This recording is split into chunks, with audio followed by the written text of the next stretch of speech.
অনেক দরবারে দেখি গান বাজনা করে। ইসলামের শরীয়তে কি গান বাজনা জায়েজ? ইসলামের দৃষ্টিতে গান দুই প্রকার। এক প্রকার গান হারাম, কবিরা গুনাহ, আরেক প্রকার গান জায়েজ। হারাম এবং কবিরা গুনার যে গানের কথা, এটাই হলো লাহওয়াল হাদিস, সূরা লুকমানের মধ্যে আছে।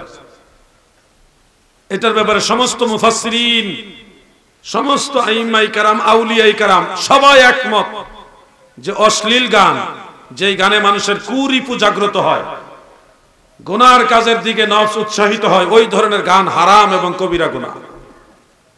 অসার বাক্য, অশ্লীল বাক্য।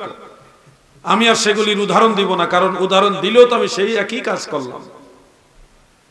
আরেক ধরনের গানের কথা কোরআনে আছে, ইল্লাল্লাযীনা আমানু ওয়া আমিলুস সলিহাতি ওয়া যাকারুল্লাহা কাসীরা ওয়া যাকারুল্লাহা কাসীরা। এই আয়াতের মধ্যে আল্লাহ তাআলা একটা শ্রেণীকে আলাদা করেছেন, যারা সফলকাম হবে, লাভবান হবে, তারা হলো যারা ঈমান আনে, নেক আমল করে। ইল্লাল্লাযীনা আমানু, ঈমান আনে, ওয়া আমিলুস সলিহাত, এবং নেক আমল করে, ওয়া যাকারুল্লাহা কাসীরা, এবং আল্লাহর জিকির করে প্রচুর পরিমাণে। তাফসীর ইবনে কাসীর, তাফসীরে কুরতুবী, অন্যান্য তাফাসিরের মধ্যে উল্লেখ, এই যাকারুল্লাহা কাসীরা ফি কালামিহিম আও শি'রিহিম, ইসলামী সঙ্গীত এবং কবিতার মাধ্যমে যারা আল্লাহর প্রশংসা করে, নবীর গুণগান গায়, আল্লাহ তাআলা বলে ওইটাও জিকরুল্লাহর অন্তর্ভুক্ত, ওটাও জিকির, এবং এটার দ্বারা গুনাহ মাফ হবে, সওয়াব হবে। সুবহানাল্লাহ।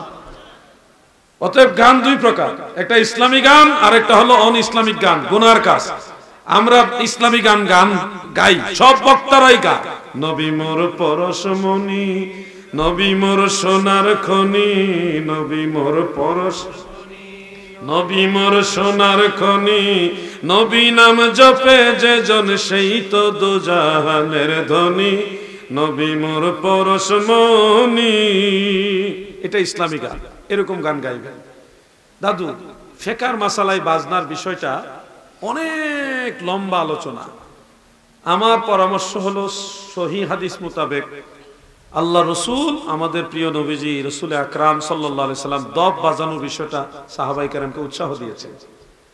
আ'লিনু হাযান নিকাহ ওয়াজআলুহু ফিল মাসাজিদ ওয়াদরিবু আলাইহি বিদ্দুফুফ। দব বাজাইবার ব্যাপারে নবীজি উৎসাহিত করেছেন। আপনারা যদি ইসলামী সঙ্গীত গান বা ইসলামিক গান গাইতে চান, তাহলে আপনারা দব বাজাইবেন। এর বেশি সামনে বাড়ার দরকার নাই, ফিতনার যুগ। এই গান, ইসলামী গান এবং আরো দুই একটা বাদ্যযন্ত্রের কথা আসামিগুলি বলবো না, ফিতনার জমানা। আমি শুধু দফের কথা বলবো। এগুলি গাওয়ার জন্য শর্ত আছে, 6টা শর্ত আছে। কয়টা? ঘুমাই রয়েছেন নে? 1 নম্বর শর্ত হলো এই মজলিসে কোন নারী তো দূরের কথা, নাবালক, বালক যারা, নাবালক শিশু যারা, তারা ওই মজলিসে থাকতে পারবে না। অথচ আমরা মহিলা দিয়েই গান গাওয়াই। পাবলিক বেড়া ওই গান করার জন্য যেই শর্তটা 1 নম্বর, সেইটাই আমরা ভিডিও দিয়ে গান গাওয়াই। তাহলে কি একটা নেক আশা নিয়ে আমরা গানটা গান? হ্যাঁ, আপনাদের উদ্দেশ্যই খারাপ। কথা বুঝছেন? আরো 5টা কইতাম নি, গান গাওয়াইব 6টা কইছে, একটা না খালি কইছি বাইরে। দ্বিতীয় আরেকটা শর্ত বলি, ওই মজলিসে কোনো বেনামাজি থাকতে পারবে না। কাম হইছে নি? যে গান গাইতেছে, যে দাওয়াত দিয়ে আনছে, হ্যাঁ জুম্মার নামাজও ঠিক মতো পড়ে না। কি কথা বেঠিক না? বেঠিক। আরো কইতাম, কইয়া লাভ হইতো না, আপনারা আগা ঘুরাই বেজার।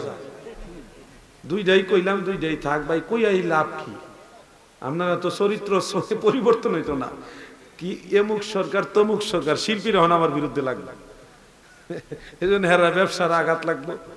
তো এই জন্য আমার বেশি হেরার রিজিক হাত দিয়া আমার আবার মামলা নিয়ে আবার আর কইরা দেয়, আরেক ভেজাল নিয়ে হয়ে যায়। তো এই জন্য দরকার নাই, আপনারা অলি আল্লাহর দরবারে যাবেন, জিকির করবেন, জিকিরের তালে তালে ইসলামী সঙ্গীত গাইবেন, তাইলে দেখবেন সব ঝামেলা মিটে গেছে। এটাও লাগতো না, এটাও লাগতো না, টুনটুনা টুন এটাও লাগতো না, দুপুর দুপুর এটাও লাগতো না।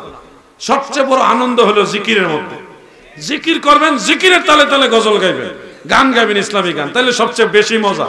আর গান গাইতে গিয়ে এমন গান গায়েন না, কি যে গাইতেছেন, যে বাউল গান, বাউলরাও ফেল, বাউলরাও ফেল। আমরা গান গায়ে তারা লাখ লাখ টাকা রুজি করতেছে, অথচ আমরা গান গাইলে কয় হারাম। এই বাউল গান না, কত সুন্দর সুন্দর গান আছে না, হেডি গাইবেন। আল্লাহ আমাদের বুঝার তৌফিক দেন, আমিন। আজকের মতো আলোচনা এখানে শেষ। আসেন দাঁড়ায় নবীজিকে সালাম জানাইয়া নবী